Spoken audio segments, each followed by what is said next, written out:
লিবিয়ার রাজধানী ত্রিপোলিতে সশস্ত্র মিলিশিয়া নিয়ন্ত্রিত একটি এলাকা থেকে কয়েক ডজন মরদেহ উদ্ধারের ঘটনায় গভীর উদ্বেগ জানিয়েছে জাতিসংঘের মানবাধিকার দপ্তর।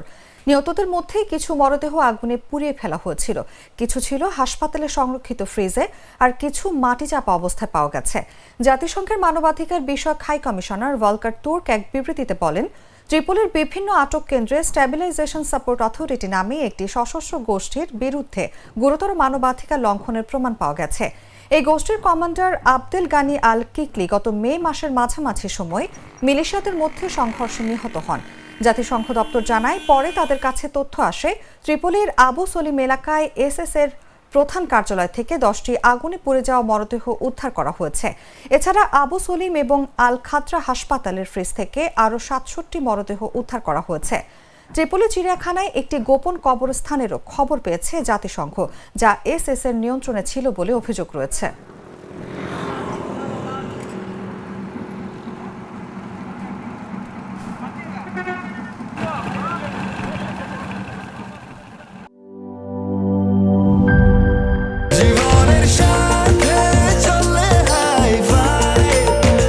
স্বাস্থ্যকর অল টাইম ফ্যামিলি কেক, সব সময় অল টাইম হেলদি লাইফ।